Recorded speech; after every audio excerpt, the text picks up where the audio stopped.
আমি না সত্যি বুঝতে পারি না, ছেলেদের মন থাকতে মেয়েদের এই ক্রিকেট ফুটবল খেলার কি দরকার? বেটি পড়াও বেটি বাঁচাও এতদূর অব্দি মেনে নিয়েছিলাম, এখন আবার বেটি লাফাও। আরে জিতেছে তো একটা ওয়ার্ল্ড কাপ, নিজের শাশুড়ি, রানাঘাটের পিসি শাশুড়ি, সিআর পার্কের মাসি, ওদের মন তো আর জিততে পারেনি।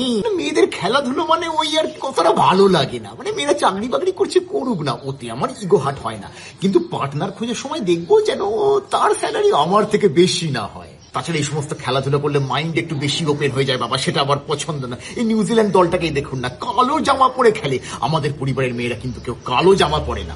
আর খেলাধুলো দিয়ে বিনোদনের দরকারই বা কি আছে? যেখানে সব জানতা আর সোনা ঘোষ রয়েছে সেখানে রিচা ঘোষের কি ভূমিকা? আরে বাবা, তোমরা মেয়ে, তোমরা নিজেদের শরীরের হরমোন ব্যালেন্স নিয়ে ভাবো, তা না হারমনপ্রীত কৌর হবে। তাছাড়া রাত্রিবেলাতে খেলাধুলো, এ বাবা রাত্রির 8টার পরে বাড়ির বাইরে থাকতে ভালো লাগে, বর আসার আগে কিন্তু বাড়িতে ফিরতে হয়। তাছাড়া খেলাধুলো বলতে আমরা মেন স্ট্রিমের খেলাকেই বুঝি, এসব মহিলাদের মানে ঠিক আছে ভালো লাগলো এর কি দুদিনের মতো, এরপরেও কিন্তু আমরা ওই ছেলেদের দল কি করবো সেই নিয়েই ভাববো। এসব খেলাধুলো করতে গিয়ে যদি তোমাদের সাহস বেশি বেড়ে যায় তাহলে আমি তোমাদেরকে দমিয়ে রাখতে পারবো তো? কম্পিটিশনে আমি জিতবো তো?